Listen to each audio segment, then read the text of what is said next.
James, it is great to speak with you on this first day of 2026. And a happy New Year to you. And to you as well. Is this the year that Montreal's luck finally starts to change? Oh, well, that remains to be seen. But listen, you got to hope, because if nothing else, it looks pretty likely that the regime that has basically treated Montreal as enemy territory for the past 8 years is on its way out. The Coalition and Editor Quebec never really. I think they had two seats on the island of Montreal. And the reality is that when you're pointing the finger at Anglos for to blame for all the problems, when you're pointing the fingers at immigrants for as the source of all the problems in Quebec, the fact is most of those people are clumped in one place. That's the island of Montreal, and the government's, as far as I'm concerned, the government's policies were a reflection of that. Now, the big question is, we can pretty well rest assured the CAQ will be drop-kicked out of office. What will happen in October? And will a PQ government prevail? I mean, to a certain extent, I think the PQ, in the past at least, has shown itself a little smarter than certainly the CAQ in terms of understanding Montreal is Quebec's economic engine. And if you want to create a country, you got to have money, and that money is not going to come from the regions. It's not going to come from the small villages where people still dream of waking up in a Quebec nation. The fact is, the money's got to come from Montreal, and and despite all the rhetoric,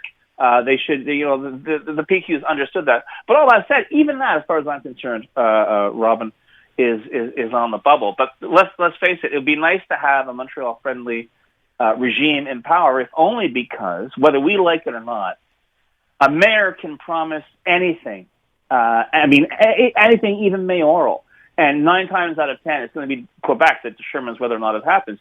All the money, even federal money, not a penny of federal money goes to Montreal that doesn't first go through the Quebec government. The Quebec government decides where that money is going to go. And this is something that I've been given to understand is unique to Quebec. But, what the hell, another day at the office.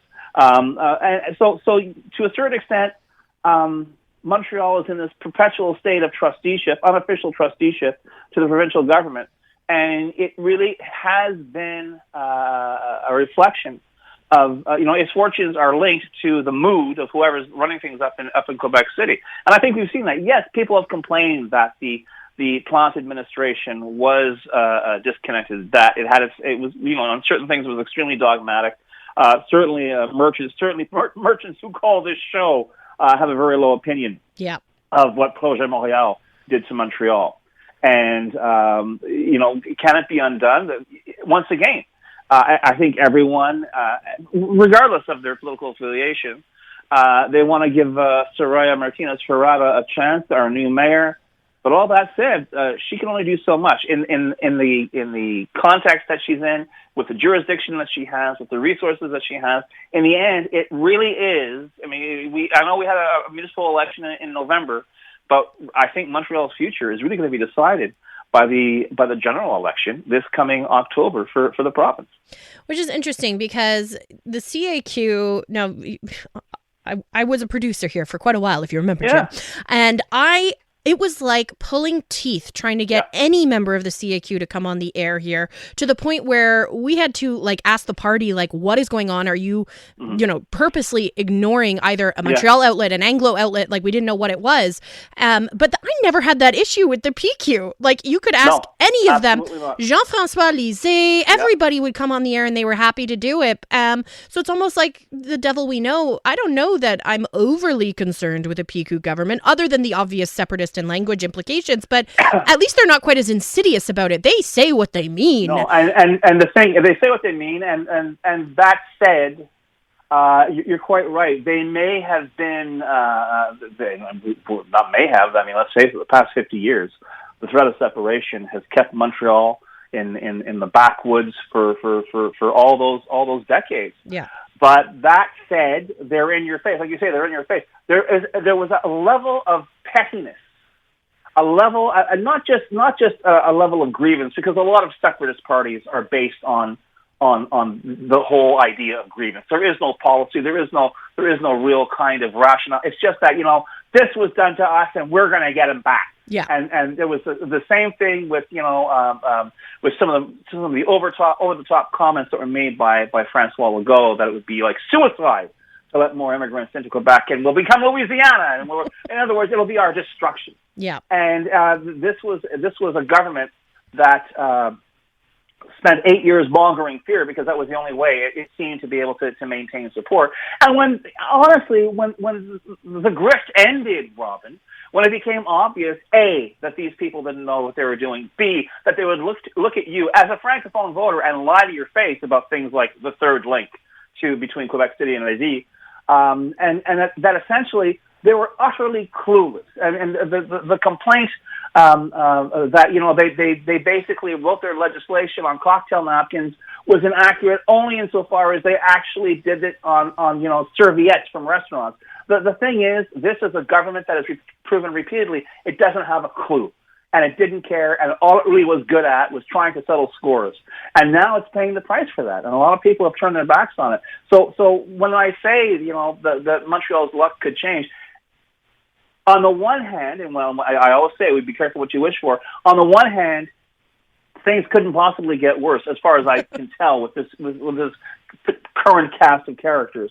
But all that said, you'd be hard-pressed, even going back in the past 50 years of PQ governments, and some really Anglophobic types who existed in those governments, it was never as in your face, as clearly defined as it was with the CAQ. And as far as I'm concerned, when they do go down to defeat, whether it's in the general election or whether they decide to call an early election and get blown from here to hell, we have a saying in these parts, les bons débarras, and it couldn't happen to a nicer bunch of people. How predictable is the outcome of that election at this point? Is it all but certain that the PQ is going to win, or does the Liberal have any chance of figuring this out? No. I wouldn't take any bets right now because first of all, the Liberals are in the middle of this reset. Yeah. Excuse me. Ask me in February. That's when we're going to find out who's running for the Liberal leadership. Yep. And remember, those numbers, those astronomical numbers, those unexplainable astronomical numbers for the PQ, which now has a caucus, I think, of all of 6 people. The fact that they are perceived as a government in waiting is based almost exclusively on the fact that, by comparison, everyone else had no business being in the National Assembly, never mind leading the government. So, but once again, that honeymoon, if you will, only lasted for a brief or a temporary period. Paul Saint-Pierre Plamondon has an unfortunate habit of sometimes saying things, much in the same way as François Legault does, going a little over the top. And when he went on his rant about how Quebec artists and Quebec cultural organizations were essentially being disloyal to the Quebec nation by actually sort of politely welcoming a new federal cultural minister, I think a lot of people, and the usual suspect over at Québécois as well, they couldn't blather their way out of this one. This guy had really put his foot in. He had really committed a gaffe.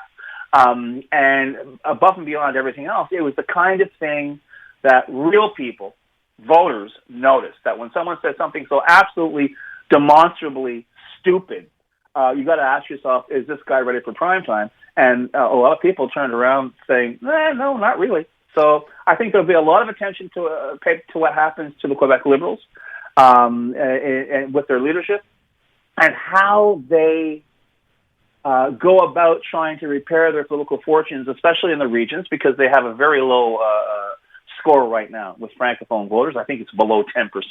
And you've got to have most Francophone voters on your side if you want to form a government in these here parts.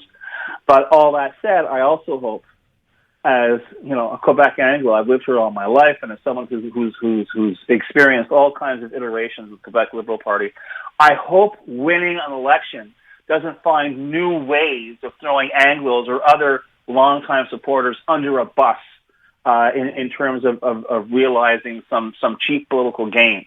And once again, it's going to be a very, very interesting year, an informative year, I think, for a lot of Anglos or non-Francophones as to which way this battered and apparently beleaguered Quebec Liberal Party is going to go.